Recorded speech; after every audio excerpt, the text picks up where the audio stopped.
CA Harshita Deswani from HR Institute of Studies. Today we will be continuing chapter number 2 of SS for Standard 8 Student. The name of the chapter is Environment and Pollution.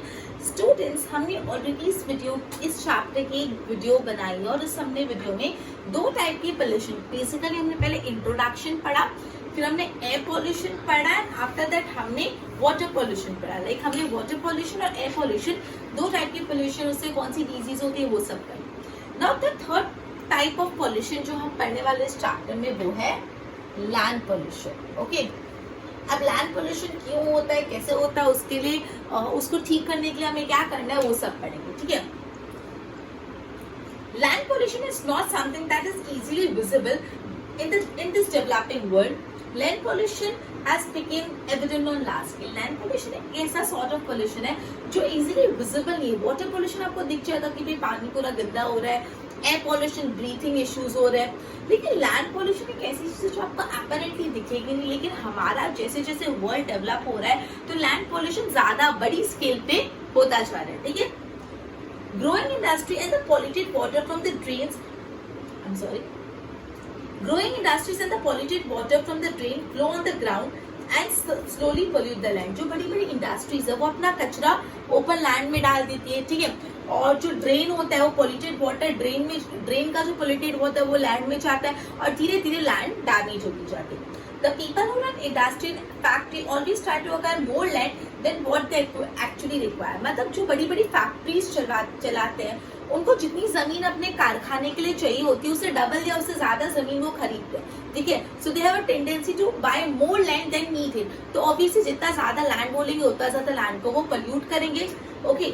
According to them, they acquire more land for future development. और क्यों वो जितना चाहिए उससे ज्यादा land लेते हैं future development. अब से फॉर एग्जाम्पल आपने भी एक लैंड ली, अब आप से फॉर एग्जाम्पल आपको पता है 1 साल बाद आपका बिजनेस ग्रो होगा तो आपको और जमीन चाहिए होगी, तो आपको जो दूसरी जमीन चाहिए होगी वो तो आजू बाजू मतलब अपने बाजू में ही चाहिए होगी ना, ऐसे थोड़ा दूर.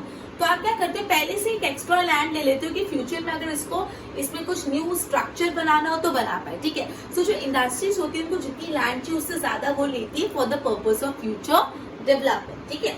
When industry occupy the agricultural land, it's surely polluted as the industrial dumps solid waste on land. तो जब ये इंडस्ट्री एग्रीकल्चरल लैंड लेती है तो ऑब्वियसली वो एग्रीकल्चरल लैंड पूरी खराब हो जाती है, बिकॉज जो इंडस्ट्रीज होती है वो जो कचरा है वो सॉइल में लैंड पे डाल देती है और जब वो कचरा लैंड में जाता है तो पूरी की पूरी लैंड पोल्यूट हो जाता है. Nowadays, polythene is used on a large scale. Plastic non-biodegradable substance and pollute the land. हम सबको पता है प्लास्टिक आजकल बहुत यूज होता है. प्लास्टिक इज अ प्रोडक्ट जो एक पॉलिथीन बैग से लेके वाटर बॉटल से लेके कोई प्लास्टिक जो यूटेंसिल्स हम यूज करते हैं हर जगह प्लास्टिक है. अब प्लास्टिक नॉन बायोडिग्रेडेबल है. नॉन बायोडिग्रेडेबल मतलब जो सड़ता नहीं है, जो डिग्रेड नहीं होता. अगर आप एक प्लास्टिक बैग को सॉइल के अंदर डाल दो और 100 साल बाद निकालो ना वैसा का वैसा रहेगा. ठीक है. बिकॉज वो नॉन बायोडिग्रेडेबल है. By the actions of bacteria, by the action of micro organism वो डिग्रेड नहीं होता. तो बेसिकली ये जो पॉलिथीन है, ये जो प्लास्टिक है वो लैंड को भी बहुत ज्यादा पोल्यूट करता जा रहा है. ठीक है. The urban waste like plastic, scrap and chemical dumped on land get disposed over farmland by wind and thus pollute the land.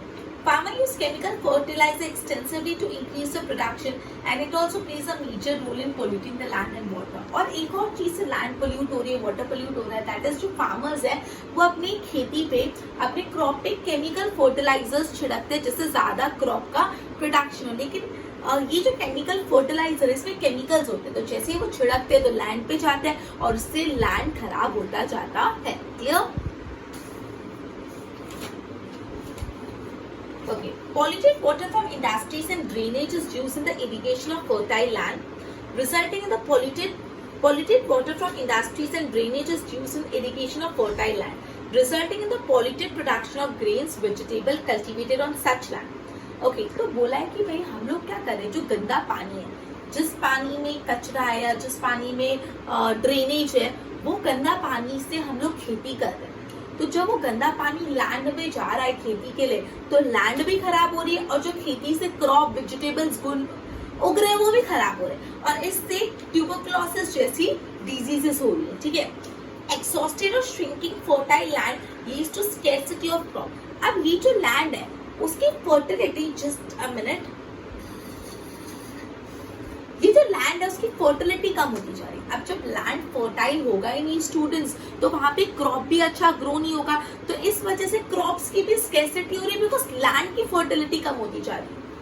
Plastic, solid waste material from industry and polluted water destroy microorganisms which make them land fertile. अच्छा, अब आप बताओ कि land infertile कैसे होता है? हम लोग जो कचरा सॉइल में डालते हैं, आपने शायद से साइंस का चैप्टर 1 में पढ़ा होगा, micro organisms are farmers friend. ये जो अर्थवॉर्म्स और माइक्रो ऑर्गेनिज्म है वो फार्मर के फ्रेंड है। क्यों? बिकॉज ये माइक्रो ऑर्गेनिज्म अपनी एक्टिविटी से सॉइल को फर्टाइल बनाते हैं और फर्टाइल सॉइल में अच्छे क्रॉप ग्रो होते हैं। लेकिन अफसोस ये है कि जो प्लास्टिक होता है, ये जो सॉलिड वेस्ट होता है, जब हम लैंड में डालते हैं तो जब ये प्लास्टिक वेस्ट सॉइल के साथ मिक्स होता है तो वो जो माइक्रो ऑर्गेनिज्म को मार देता है। तो अगर माइक्रो ऑर्गेनिज्म मर जाएंगे तो सॉइल को फर्टाइल कर ही नहीं पाएंगे। तो अल्टीमेटली नेट इफेक्ट क्या होगा? ये कचरा जो हम डंप करते हैं लैंड पे, उससे सॉइल फर्टाइल नहीं हो पाती। ठीक है। Eventually land became barren due to the destruction of microorganism। जब microorganism ही नहीं है तो लैंड पूरी बंजर बन जाती है, barren बन जाती है। तो आपको ये बात शायद से समझ आ गई होगी कि सॉलिड वेस्ट प्लास्टिक डंप करने से लैंड की फर्टिलिटी कैसे कम होती है। ये जो सॉलिड वेस्ट होते हैं प्लास्टिक, वो माइक्रो ऑर्गेनिज्म को मार देते हैं और माइक्रो ऑर्गेनिज्म ही सॉइल को फर्टाइल बनाते हैं। तो जब माइक्रो ऑर्गेनिज्म ही नहीं लगे तो फर्टाइल सॉइल कैसे रहेगी? और सॉइल फर्टाइल नहीं होगी तो क्रॉप की स्कैर्सिटी आ जाएगी। क्लियर? अब आता है हम क्या कर सकते हैं। सो लैंड पोल्यूशन को हम कंट्रोल कर सकते हैं, but how? We should use plastic and necessary chemical judiciously। ठीक है, प्लास्टिक यूज करना जरूरी है, केमिकल फर्टिलाइजर यूज करना जरूरी है, बट हम उसको एटलीस्ट जुडिशियसली यूज कर सकते हैं, सोच विचार के यूज कर सकते हैं। Know industry should be set up on arable land. Arable land मतलब वो लैंड जिसमें पानी का सप्लाई होता है। तो एरेबल लैंड पे इंडस्ट्री मस्ट सेटअप करो बिकॉज एरेबल लैंड पे अच्छा एग्रीकल्चर हो सकता है। तो अगर हमने एरेबल लैंड पे इंडस्ट्री लगा दी तो वहां पे एग्रीकल्चर नहीं होगा। तो do not set up the industries on the agriculture arable land. We should conserve environment, use organic and traditional manure instead of fertiliser. आप बोला है आप केमिकल फर्टिलाइजर यूज करो, इससे बेटर जो ट्रेडिशनल मेन्योर आते हैं वो यूज करो, उससे भी सॉइल की फर्टिलिटी इंक्रीज होती है। Pesticide should be use minimum possible proportion. मैंने आपको पेस्टिसाइड पिछले सेशन में ही बताया।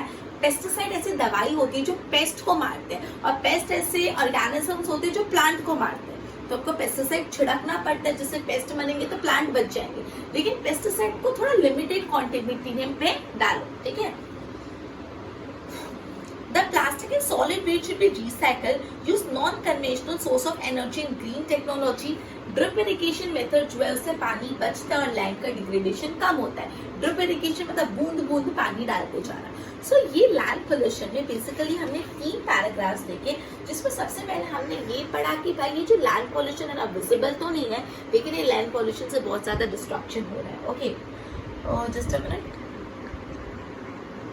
फिर हमने पढ़ा कि जो इंडस्ट्रीज है they acquire more land than needed. जितना चाहिए उससे ज्यादा लेते। क्यों? बिकॉज उनको बोलना होता है कि हमको फ्यूचर आगे डेवलपमेंट करना होगा तो हमको ज्यादा जमीन चाहिए होगी। ओके, अब प्रॉब्लम ये आती है, ये जो इंडस्ट्री अपना सॉलिड वेस्ट जो होता है जैसे प्लास्टिक और दूसरा कचरा उसको डंप कर देती है ऑन लैंड और जिससे लैंड हो जाती है पल्यूट। ठीक है। उसके बाद हमने ये भी पढ़ा कि फार्मर्स भी लैंड पोल्यूशन के लिए रिस्पॉन्सिबल है। फार्मर्स लैंड अपने क्रॉप पे डालते हैं केमिकल फर्टिलाइजर और ये केमिकल फर्टिलाइजर अपनी सॉइल की फर्टिलिटी को कम करता है। आफ्टर दैट ओके, हमने ये पढ़ा कि जो बेसिकली पॉल्यूटेड वाटर है, ये पॉल्यूटेड वाटर ही इरिगेशन में यूज होता है। स्टूडेंट्स, अगर यही पॉल्यूटेड वाटर इरिगेशन में यूज होगा तो हमारा जो ग्रेन्स बनेंगे वो भी पॉल्यूटेड होंगे। मतलब हम ग्रेन्स, क्रॉप, वेजिटेबल जो खा रहे हैं वो भी पॉल्यूटेड है बिकॉज वो ग्रेन्स उगाने के लिए जो पानी यूज किया वो पॉल्यूटेड, राइट। आफ्टर दैट हमने ये पढ़ा कि ये जो plastic and other solid waste है उससे क्या होता है, उससे सॉइल की फर्टिलिटी डिक्रीज होती है। कैसे? बिकॉज ये जो प्लास्टिक है वो माइक्रो ऑर्गेनिजम्स को मार देता है। और ये माइक्रो ऑर्गेनिजम्स का तो एक्चुअली काम होता है सॉइल की फर्टिलिटी इंक्रीज करना। तो जब माइक्रो ऑर्गेनिजम्स ही मर गए तो सॉइल की फर्टिलिटी कैसे इंक्रीज होगी? अब आता है हम क्या कर सकते हैं। सो हम ये कर सकते हैं कि आप जितना हो प्लास्टिक को एंड केमिकल फर्टिलाइजर को जितना आप जुडिशियसली यूज करो एंड एरेबल लैंड पे कोई इंडस्ट्री सेटअप करना a big no. Arable land पे इंडस्ट्री का सेटअप नहीं होगा। आप केमिकल फर्टिलाइजर से बदले मेन्योर यूज कर लो, जो ट्रेडिशनल ऑर्गेनिक मेन्योर आते हैं वो यूज करो। ओके, जितना हो पेस्टिसाइड का प्रपोर्शन कम करो, जितना हो पेस्टिसाइड का प्रपोर्शन कम करो, नॉन कन्वेंशनल सोर्सेज यूज करो and drip irrigation method follow करो जिससे वाटर का saving. So this was all about land pollution. Land pollution कैसे हो रहा है, लैंड पोल्यूशन से क्या क्या असर हो रहा है एंड लैंड पोल्यूशन कंट्रोल करने के लिए हम क्या कर सकते हैं। ठीक है, अब next pollution is fourth pollution, जो लास्ट टाइप ऑफ पोल्यूशन है, that is noise pollution. Noise pollution के बारे में आप लोग ने पढ़ा होगा, सुना होगा, तो इसके बारे में और थोड़ा हम डिटेलिंग ले लेते हैं। Fourth type of pollution is noise pollution.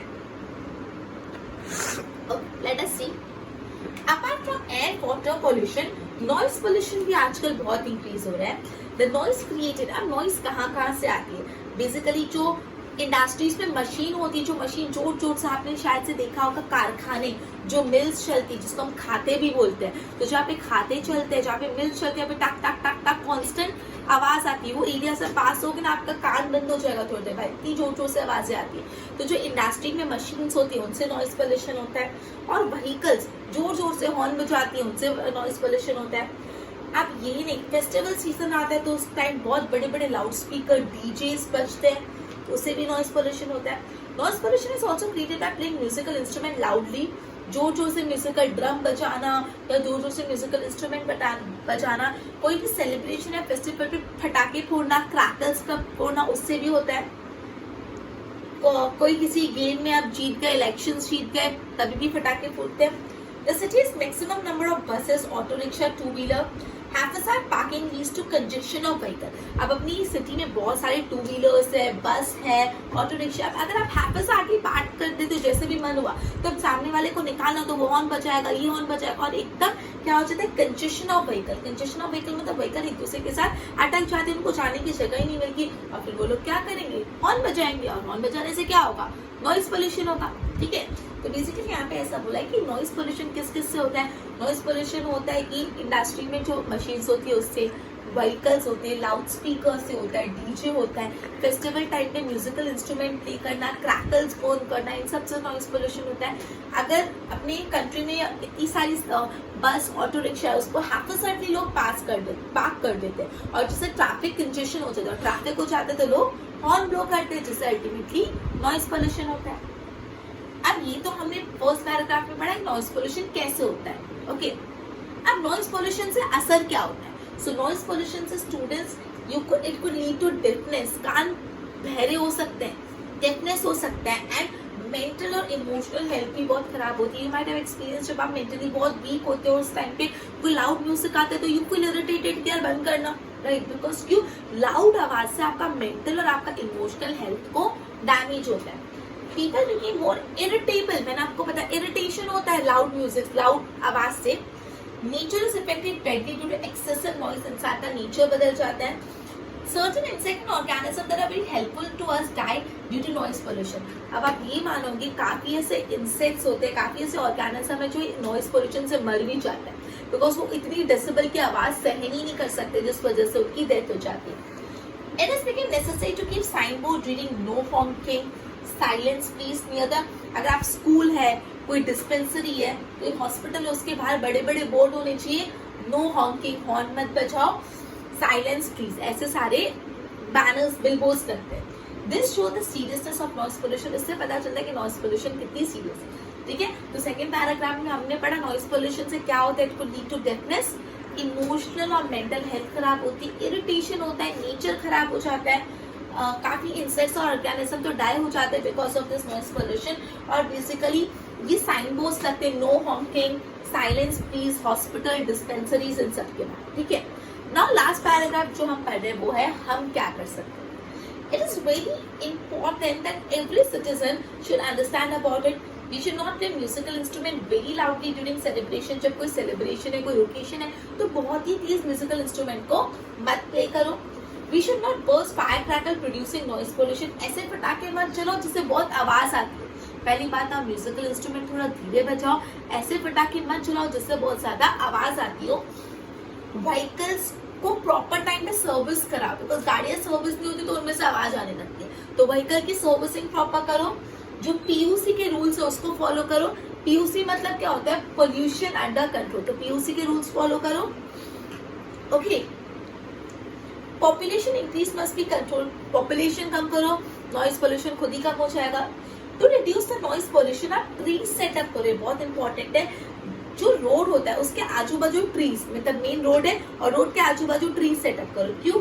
Because road should be okay sorry हाँ, बिकॉज ये जो ट्रीज होते हैं वो नॉइज को अब्सॉर्ब कर लेते हैं. तो ट्रीज दोनों साइड ऑफ द रोड पे ट्रीज सेटअप करो जिससे नॉइज अब्सॉर्ब हो जाए और नॉइज पोल्यूशन नहीं.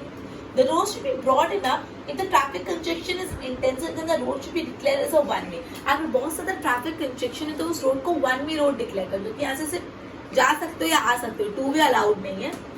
Awareness and appropriate action needed to be taken to save ourself from pollution. ठीक है, तो ये हमने पढ़ा कि हमको क्या करना चाहिए. तो बेसिकली ये नॉइज पोल्यूशन में अगेन 3 पैराग्राफ. नॉइज पोल्यूशन कैसे होता है, उससे क्या होता है एंड हम क्या कर सकते हैं. तो सबसे पहले नॉइज पोल्यूशन कैसे होता है. नॉइज पोल्यूशन मशीन से होता है. Noise pollution loud music play करने से होता है. नॉइज पोल्यूशन होता है क्रैकर्स बर्न करने से. Noise pollution high loud musical instrument play करने से होता है. अगर आप पार्किंग प्रॉपर नहीं करोगे तो कंजेशन हो जाएगा व्हीकल का और जिससे ट्रैफिक होगा और ट्रैफिक से हॉर्न बजेगा और हॉर्न से होगा नॉइज पोल्यूशन. ये फर्स्ट पैराग्राफ क्यों होता है? इससे असर क्या होता है? इससे असर होता है कि डेफनेस, मेंटल और इमोशनल हेल्थ इफेक्ट होती है. नेचर इरिटेबल हो जाता है. काफी ज्यादा ऐसे इंसेक्ट्स होते जो तो डाई हो जाते हैं because of this excessive noise. No honking और साइलेंस प्लीज ऐसे साइन बोर्ड्स लगाने पड़ते हैं हॉस्पिटल डिस्पेंसरी. अब आता है कि अपन क्या कर सकते हैं. हम लोग को म्यूजिकल इंस्ट्रूमेंट मत प्ले करो. Okay. After that fire crackers जिससे आवाज आती है वो मत यूज करो. आफ्टर दैट व्हीकल को सर्विस कराते जाओ. पीयूसी के रूल्स फॉलो करो. ट्रीज प्लांट करो on both side of roads. Traffic congestion अगर ज्यादा हो तो रोड को वन वे डिक्लेयर कर लो और अवेयरनेस क्रिएट करो. ठीक है, तो this was all about noise pollution जिसमें हमने फर्स्ट पैराग्राफ में पढ़ा नॉइज पोल्यूशन कैसे होता है, सेकंड पैराग्राफ में पढ़ा नॉइज पोल्यूशन का इफेक्ट और थर्ड पैराग्राफ में पढ़ा कि हम क्या कर सकते हैं. आगे ये सब चीज का कंक्लूजन है अभी. ठीक है, हमने चारों पोल्यूशन पढ़ लिए. Air pollution, water pollution, noise pollution, land pollution. अब इसका पूरा conclusion. We all are aware how valuable water is. Still, while purchasing a bottle of mineral water, we do not realize its importance. हम पढ़ रहे पानी बहुत important है, पानी बहुत इंपॉर्टेंट है, लेकिन आज भी मैं एक मिनरल वाटर बॉटल लेते तो हमको पता ही नहीं चलता, थोड़ा सा पी के फेंक देते. ठीक है. Today, pure water is not only concerned. Gandhi ji has said that water, land and forest belong to community. ये जो water है, जो land है, जो forest है, वो आपका या मेरा नहीं, पूरी की पूरी कम्युनिटी का, हमारी पूरी सोसाइटी का है. Everybody enjoy equal right to it. It's a moral sin to make a commodity for sale. Gandhi ji ने बोला था कि ये जो कम्युनिटी की चीजों को बेचना भी एक मॉरल sin है, एक पाप है. Among the man-made problem, water pollution highest priority पे ये one of the very important one mark answer है. जो भी man-made problems है उसमें से सबसे highest कौन सा बड़ा, सबसे बड़ा problem है water pollution. सबसे बड़ा man-made problem कौन सा है? Water pollution. We have to find an answer to it. And responsible citizen बनना पड़ेगा. हर इंसान को अपनी रिस्पॉन्सिबिलिटी समझनी पड़ेगी to create a healthier environment. ठीक है, so this was all about land pollution and noise pollution. हमने इस सेशन में लैंड पोल्यूशन के बारे में पढ़ा और नॉइज पोल्यूशन के बारे में पढ़ा। ये तीनों पोल्यूशन में यूजुअली एक पैटर्न है, 3 पैराग्राफ है। फर्स्ट पैराग्राफ में आपको ये पता है ये पर्टिकुलर पोल्यूशन कैसे होता है, सेकंड में उसका इफेक्ट क्या होता है, थर्ड में हम क्या कर सकते हैं। तो अगर आप ऐसे लर्न करोगे तो आपके लिए इजी हो जाएगा। So with this we would be ending our session and we would continue with the next chapter in our next session. Till then, goodbye.